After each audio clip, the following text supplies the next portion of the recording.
इसके ऊपर इंक्वायरी हो। मैंने चीफ जस्टिस साहब को मैंने वो साइफर भेजा कि जी इसके ऊपर इंक्वायरी करवाएं। नेशनल सिक्योरिटी काउंसिल के सामने रखा। नेशनल सिक्योरिटी काउंसिल के सामने 30 मार्च को मैंने रखा कि जी ये है, सारे आर्मी चीफ्स बैठे हुए थे, सर्विस चीफ्स बैठे हुए थे, सबके सामने रखा कि ये उसने लिखा है और आपका एम्बेसडर कह रहा है कि इनको प्रोटेस्ट करो कि ये किसी की जरूरत नहीं होनी चाहिए इस तरह का, किसी भी एक मुल्क को, आजाद मुल्क को इस तरह का जबान इस्तेमाल करनी। उन्होंने कहा जी हाँ, मुदाखलत तो हुई है, तनकीद की, अमेरिका को प्रोटेस्ट भी किया। नेशनल सिक्योरिटी काउंसिल ने 30 मार्च को मैंने पार्लियामेंट में लेके गया कि इन कैमरा मीटिंग करवाई। मैंने कहा इनके सामने रखो। ऑपोजिशन को लीडर ही नहीं आया उस मीटिंग पे। शहबाज शरीफ, आसिफ ज़रदारी उन्होंने बॉयकॉट कर दी। क्योंकि मिले हुए थे साथ, ये इसका हिस्सा थे, ये साजिश का हिस्सा थे। क्योंकि क्या ये पाकिस्तान के प्राइम मिनिस्टर के खिलाफ एक आदमी कह रहा है कि इसको हटाओ, तो क्या ये इमरान खान छोड़े किसी भी मुल्क को इजाजत देता है ऐसे? क्या ईरान के अंदर किसी की जरूरत है कि उनके एम्बेसडर को कह के जाके अपने प्रेसिडेंट को हटा दे? या हिंदुस्तान में किसी की जरूरत है कि कहे कि ये एम्बेसडर कह के जी नरेंद्र मोदी को हटा दे?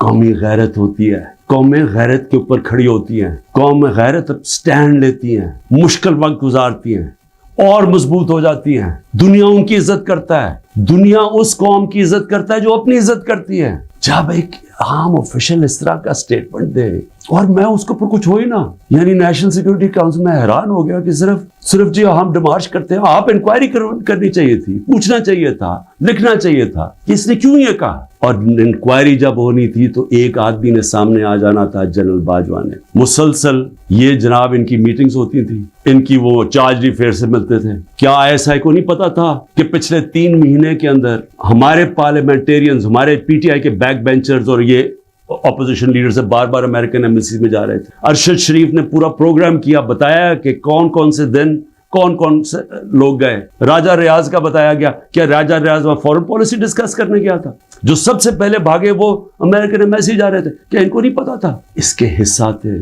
साजिश हो रही थी किसी तरह इमरान खान को रास्ते से हटाया जाए, तब प्लान बना। और मुझे इतने अफसोस से कहना पड़ता है कि किसी को, जो भी लोग ये देख रहे थे कि यहाँ, मैं सोचा कि क्या इनको कोई इनको नहीं है कि पाकिस्तान एक बड़ी ख्वाब का नाम था। पाकिस्तान का मतलब क्या? ला इलाहा इल्लल्लाह। मेरे अपने के लोग कह रहे हैं इमरान साहब ये आप साइफर ना उठाएं पब्लिक में, अमरीकी नाराज हो जाएंगे। मैं पब्लिक में जाके मैं क्यों पब्लिक को बताया? मैं अपनी कौम को बताना चाहता था, क्योंकि कौम गैरतमंद है, कौम खड़ी हो गई साथ। ये सियासी तौर पे नहीं मैं कर रहा, मैं वो पाकिस्तानी हूं जो इस मुल्क के जो ख्वाब था मैं उसमें बिलीव करता हूं कि ला इलाहा इल्लल्लाह, कोई नहीं है खुदा सिवाय अल्लाह के। मैं कोई किसी की गुलामी नहीं करने के लिए तैयार। और मैं आपको ये अमेरिका का भी बता दूं, देखें अमेरिका की एक बात समझ है, अमेरिका जो है वो अपने मफाद के लिए फैसले करता है, वो दोस्तियां नहीं निभाता। अमेरिका अपने इंटरेस्ट को प्रोटेक्ट करता है। हमारा काम है हम अपने इंटरेस्ट प्रोटेक्ट करें। जब वॉर ऑन टेरर में मैंने मुखालफत की कि हमें अमेरिका की जंग में नहीं शामिल होना चाहिए, उठा ले मेरी स्टेटमेंट्स, मैं हर बार कहता रहा कि ये हमारी जंग नहीं है। मैं क्यों कह रहा था? मैं अपने लोगों के लिए कह रहा था। मुझे अमेरिका ने बाहर एंटी अमेरिकन कहना शुरू कर दिया, पाकिस्तान में मुझे उन्होंने तालिबान खान कहना शुरू कर दिया कि जी देखें हमारी अपनी गवर्नमेंट, मुझे यानी हमारा जो उस वक्त जनरल मुशर्रफ ने कहा जी ये तो दाढ़ी के बगैर दहशतगर्द है। मेरा क्या मकसद था कि आपने 80 की दिहाई में लोगों को कहा कि जब भी फॉरेन ऑक्यूपेशन हो, यानी कि कोई दूसरा अफगानिस्तान के ऊपर बाहर से रूस ने कब्जा किया हुआ है तो वो जहाद है, और जब अमेरिका कब्जा करता है आप कहते हैं दहशतगर्दी है। मैं उनको समझा रहा था कि इसका फॉल आउट आएगा पाकिस्तान के ऊपर। 80,000 पाकिस्तानी मार गए, पता नहीं कितने 100 अरब डॉलर से ज्यादा मुल्क को नुकसान हुआ। लेकिन उससे ज्यादा जो दुनिया में हम बदनाम हुए, सारी दुनिया में हमारा मजाक, हमें कहा गया जी सबसे खतरनाक मुल्क है पाकिस्तानी दहशतगर्द। पाकिस्तानियों से जो दुनिया में हुआ, हरा पासपोर्ट दे के लेदर लाइन में खड़ा कर देते थे, कितने पाकिस्तानियों को बाहर से डिपोर्ट कर देते थे। पूछें बैरून मुल्क पाकिस्तानियों से उनके ऊपर क्या गुजरी है। और मुझे जी इमरान खान तालिबान खान है जी, ये जी दहशतगर्दी के साथ। और ये भी मैं अब आपको बताऊं कि ये जो था, ये मेरे खिलाफ केस बिल्डअप हुआ। जनरल बाजवा ने क्यों कहा कि जी ये हम जब रूस से वापस आए, अच्छा अब रूस क्या है जरा सुनने वाले, उसमें साइफर पे क्या लिखा कि इमरान खान खुद रूस गया है। मैं इमरान खान ने खुद रूस क्यों जाना था? फॉरेन ऑफिस ने मुझे कहा, बैठ के मुशावरत हुई, हमने सारे पाकिस्तान के एक्स फॉरेन सेक्रेटरीज को बुलाया, सब ने कहा कि आपका रशिया जाना बहुत जरूरी है, हमें अपने ताल्लुकात ठीक करने चाहिए। फिर हमें 20 लाख टन गंदम चाहिए थी उनसे, वो हम बात करना चाहते थे, कंसेशन में थे। उसके बाद जब टेंशन हुई यूक्रेन से तो तेल की कीमतें आसमानों पे चली गई, कमोडिटी सुपर साइकिल आ गया।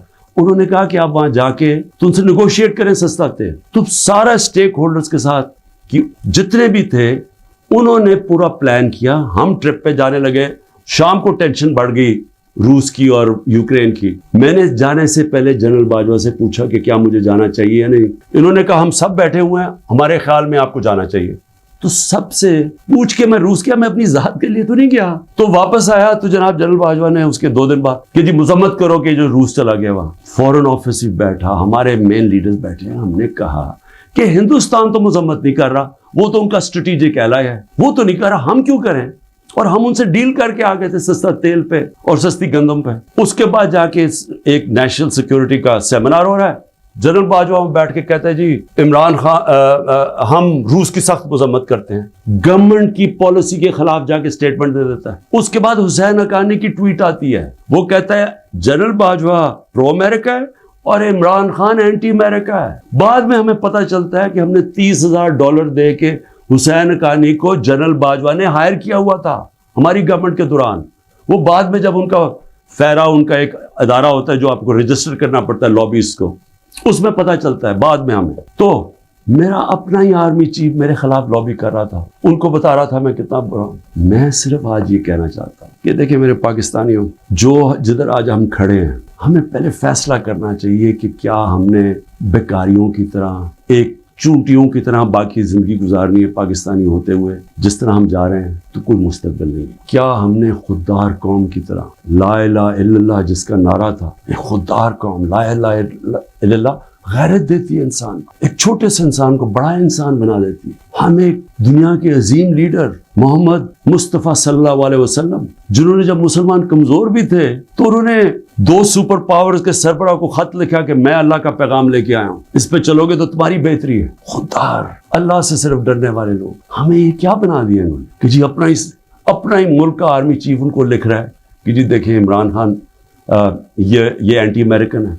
तो मैं अपनी कौम से आखिर में कहना चाहता हूँ कि देखें हो क्या रहा है पाकिस्तान में, एक ही चीज हो रही है, सब कुछ, कोई फिक्र नहीं है मुल्क किधर जा रहा है, कोई इस वक्त फिक्र नहीं है कि मुल्क के सारे इदारे तबाह हो रहे हैं। सारा सिर्फ एक 1 पॉइंट एजेंडा है कि इमरान खान को किस तरह डिस्क्वालीफाई करना और जेल में डालना है, ये एजेंडा है। उसके अंदर ये साइफर भी आ गया। ये नहीं इनको पता कि साइफर में इनकी तबाही है, क्योंकि सब मुलव्विस थे उसमें। ये शहबाज शरीफ थी, जरदारी भी था, सारों को पता था साइफर का, सारे मीटिंग्स कर रहे थे अमेरिकनों के साथ। और इसके अंदर जो जनरल बाजवा का रोल है वो सबके सामने आएगा कि उन्होंने क्या रोल था इसका, और कैसे एक हुकूमत जो इतने सालों के बाद सही परफॉर्म कर रही थी, जो इकोनॉमी हमारी आगे जा रही थी, उसको गिरा के एक वो चोरों को ऊपर लेके आए हैं जो 30 साल मुल्क को चोरी कर रहे थे, लूट रहे थे, जो 30 साल मुल्क को, जो खुद जनरल बाजवा हमें बताते थे, जो मुल्क की एस्टेब्लिशमेंट जिनकी चोरियों की बताती थी, जो एक दूसरी की चोरियों का बताते थे, जिनकी इंटरनेशनल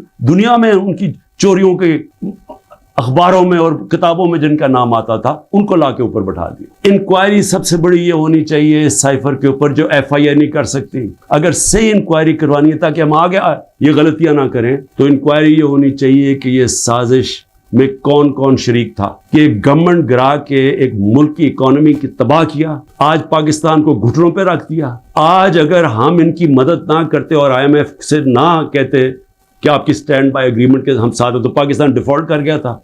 डिफॉल्ट करने का मतलब कि आज लोगों का माशी कत्ल हो जाना था, जो हो चुका है। इससे दुगनी महंगाई हो जानी थी, बेरोजगारी यानी सारा जो हमारी बाहर से फाइनेंसिंग खत्म हो जानी थी, जो आगे आज ही बुरे हालात हैं, इससे दुगने हो जाने थे। कौन जिम्मेदार है इसका? इंक्वायरी ये होनी चाहिए कि किसने क्या, किस प्लेयर ने क्या क्या रोल प्ले किया, ये इंक्वायरी होनी चाहिए। और इसके अंदर ये FIA जो कि शहबाज शरीफ ने अपने ऊपर नौकर बैठा दिए, ये इंक्वायरी नहीं कर सकते।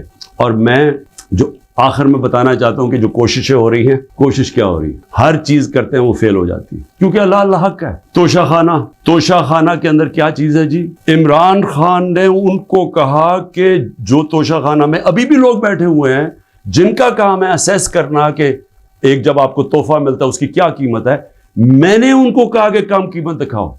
और अब वादा माफ गवाह ढूंढ रहे हैं कि कोई जाके बताए कि इमरान खान ने हमें कहा था कीमत काम दिखाएं। और उसके अलावा अल कादर यूनिवर्सिटी, यानी ये सोचें कि एक यूनिवर्सिटी बनती है जो सीरत नबी पढ़ाने के लिए, ताकि लोगों का किरदार हम ठीक करें, कैरेक्टर बिल्डिंग करें, बताएं कि हमारे जो बड़े बड़े सूफी थे यहाँ जिनकी वजह से इस्लाम फैला, उनकी पैगाम क्या था, नए लीडरशिप प्रोड्यूस करें जो कि सीरत नबी पे हो, और फिर मुफ्त तालीम मिले, टेक्नोलॉजी भी पढ़ाई जाए लेकिन मुफ्त तालीम। इस वक्त सारे जो पढ़ रहे हैं वो हैं जो कि गरीब घरानों के स्टूडेंट्स हैं, मुफ्त पढ़ रहे हैं वहां। ये जनाब इमरान खान ने जुर्म किया है कि जी अल कादर यूनिवर्सिटी बना दी, जो जाती फायदा हो गया मुझे, जिस तरह कि मुझे उससे कोई आमदनी आ रही है, जिस तरह शौकत खानम से ही आ रही है या नमल यूनिवर्सिटी से।